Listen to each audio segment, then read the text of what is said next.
Okay, installing the LC2600 series lock. Let's start with our parts here. It's like you'll have your chassis, your handles. We have a mounting plate, we have the rose, and we have the rose cover.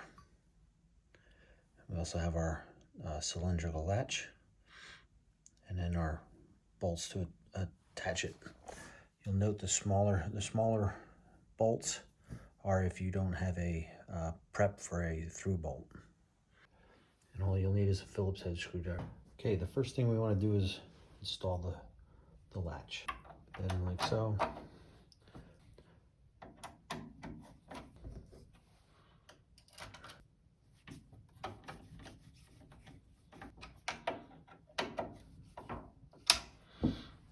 Next thing, we'll install the chassis side with the through bolts. One thing to note about the through bolts, they are removable.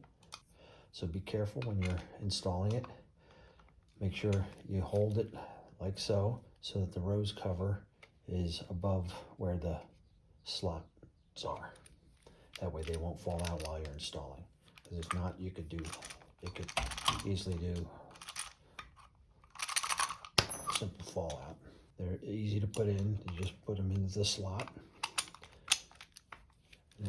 and then just hold it like this with the rose. What you want to do is align the through bolts to the holes. Put that in. Make sure the latch and the latch retraction line up so that you can pull the latch closed.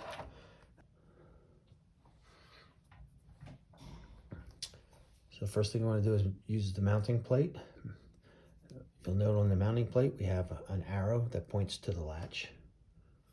Also on the mounting plate, the two holes you use to attach the chassis to the door have some notches, and those notches are so that you can ratchet the bolts down tight to the door, to the lock, so that it won't come loose through usage,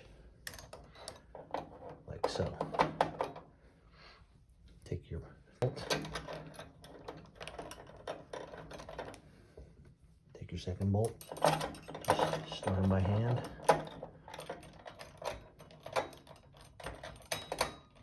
And then you'll want to screw them down.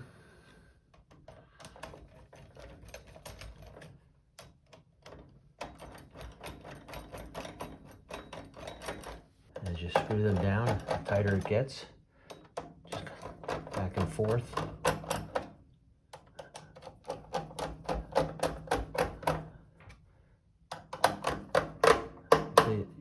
Eventually you'll hear that ratcheting down of the bolt, and that sound is a good sound. It's locking the bolt in place.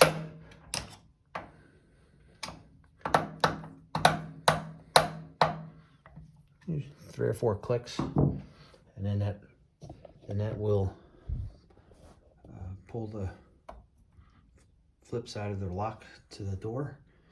And from here, you'll want to take your rose, and again, your rose has the arrow points towards the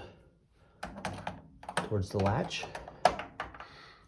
You want to take your through bolts, and again, if you don't have through bolt prep, you use the smaller bolt. But here we have the through bolt prep, so we'll put that in here like that. Put the other one on the bottom. And we'll fasten it in.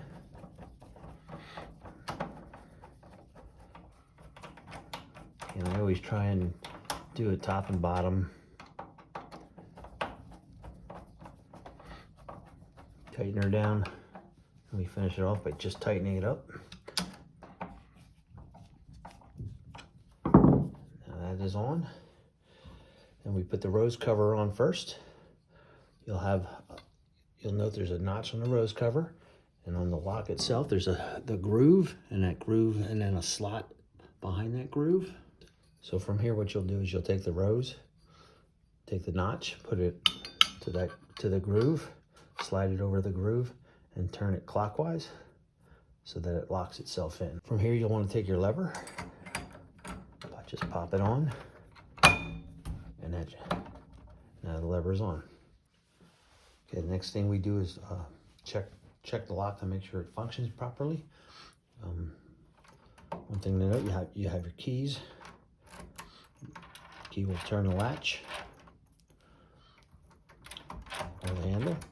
To lock the door, two options. One, you can push the button in, and that'll lock the door.